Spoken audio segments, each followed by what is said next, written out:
Diseases of attitude. It's never that pleasant to talk about the negative, but we got to talk about it because life is part negative. These attitude diseases are like weeds that grow in the garden. It's a normal part of life. Here's a good phrase to note. Negative is normal.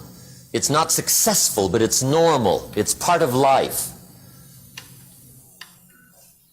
And here's the next key, in my opinion. You must learn to handle the negative. Don't ignore it. Handle it. Now, I know some people teach the other way. And listen to them. And listen to me. And then make up your own mind. Right? Don't be a follower. Be a student. But I say you got to handle the negative. You don't have to live in it. You don't have to dwell on it. But you do have to handle it, my opinion. I know some people teach, just turn your head real quick and say, there's no weeds, there's no weeds, there's no weeds. They'll take your garden. So you've got to handle the negative. Here's what part of it is. It's called the Great War Between Good and Evil.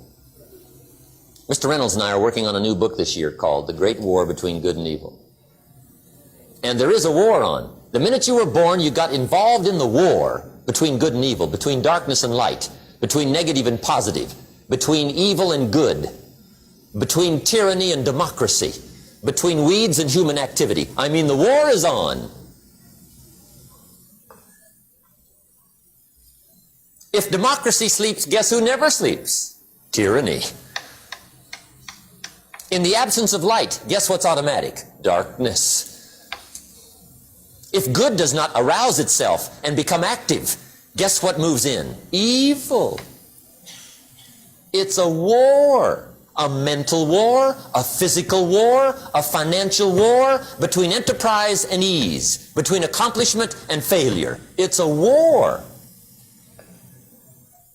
That's why there's an Old Testament phrase that gives the best advice for human activity when it says, 6 days labor, 1 day rest.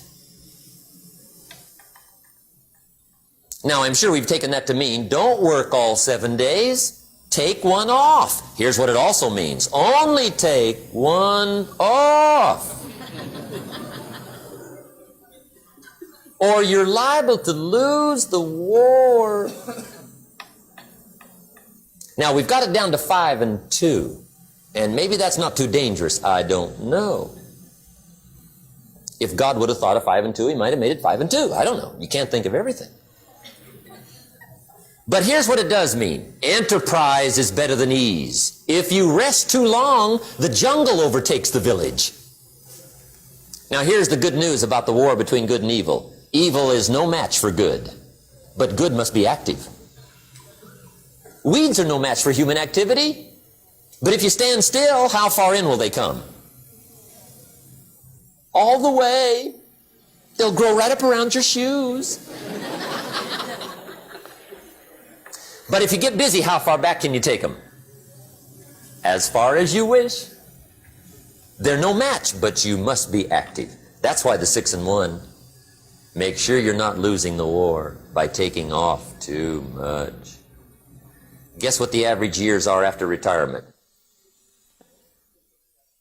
6. 6. Which means don't retire. Your chances are too slim. Okay. The war between good and evil, the weeds. You got to make sure you recognize the negative, handle it, deal with it, and then go on. Let's make a list of the diseases of attitude that can wreck all your chances to do well. One of the words that destroys everything is called neglect. Neglect. And I found this out. A week of neglect could cost you a year of repair. It isn't worth it. So what to be on the lookout for? Here's the list. If you were making it, you'd have the same list I've got. Right? We're not covering anything new tonight. This is a reminding session, not a teaching session. But it doesn't hurt to go over it again. Here's the list. Attitude diseases. Number one is indifference. The shrug of the shoulder. The guy's not even concerned. He's just drifting. This is called the mild approach to life. A disease known as mildness. The guy says, well, I can't see getting all that worked up. Well, to be any kind of winner, you gotta get worked up. There's one problem with drift. You cannot drift to the top of the mountain. And the good Lord said in the closing chapters of the Bible, here's the best way to live, one way or the other. That's best. Hot or what's next best? Cold is next best to hot. Not the half-baked middle, lukewarm, not too hot, not too cold. What a sad way to live. I think what it means is pick a direction and go with everything you got. Just pick one and go. Somebody says, yeah, but what if it's the wrong direction? You'll find out quicker. It won't take you 25 years to wake up and say, oh no, I've been walking the wrong road. I told my staff the other day, next best to prosperity is adversity. If one doesn't get you, pray for the other. We all do better from one of two reasons, inspiration or desperation. And I don't wish anything bad on you tonight, but if you're not inspired, I hope a wagon comes down your rut. Whatever it takes to get you to try harder, read more, set your goals, and go for it. Somebody asked me one time, what quality would I pick if I wanted to work with somebody? And do you know what I picked first? Number one, strong feeling. Please, number one, give me somebody that feels strong. About most anything, I don't even care. Just so they believe it. Even if they disagree with me. Wonderful. Just so they disagree vigorously. I'm not saying it's easy to win those kind of people to your point of view, but I'd rather do that than to try to resurrect people from the dead. Pump them up every month. Pump them up. Pump them up. I pass. The good Lord needs a leader for the early Christians. Remember the early days of the Christians? Not like today. If you were to stand up in the early days and say, I'm a Christian, cut off your head, toss you and your wife in jail, let you rot. I mean, those were ugly days. Being a Christian back then was not called socially acceptable. They didn't have 125,000 in the Los Angeles Coliseum to hear Billy Graham on a Sunday afternoon. Not back in those days. Back in those days when the Christians got in the Coliseum, it was a different story, right? I mean, the word was, stay out of the Coliseum. Especially on Sunday. Last Sunday was Lions 33, Christians nothing. See, those were mean, tough struggle days for the Christians. Now, when the days are mean and tough and struggling, you got to have some kind of leader. Do you know who the good Lord picked for the leader when the days were mean and ugly? Saul. From Tarsus. That's who he picked. Saul. I'll tell you what, I would have picked him. You would have picked him. Anybody would have picked Saul. Saul was one of those incredible guys. Once he got into something, look out. Everybody in the community knew what Saul was in.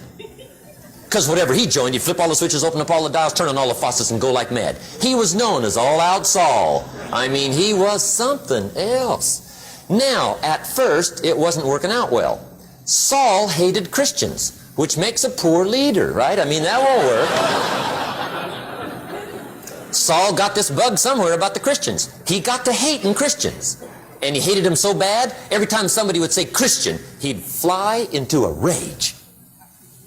And I guess he decided one day, it was his mission in life to get rid of all the Christians. He was Saul anyhow, could do most anything he wanted to. So he got him these letters of authority to go around to the various communities and hunt down the Christians. They said, do whatever you want to with them, Saul. They're unpopular anyhow. Drag them in the streets, whip them, stone them, torture them, kill them. You mention the name Saul from Tarsus to the early Christians. I'll tell you what they would do. They would run, hide, lock the doors, leave town, dive underground. I've been in the catacombs of Rome where they hid. He was mean. I mean, terribly mean. But remember the story? One day Saul's making it for Damascus. Heard about some new Christians, flies into a rage, takes off for Damascus.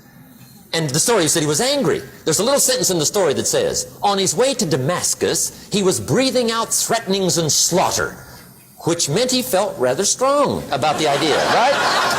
That's strong. That's strong. But on this journey, right, according to the story, as Saul was making his way to Damascus, the good Lord looks down out of heaven and says, there's my man, Saul. He's got to be something else.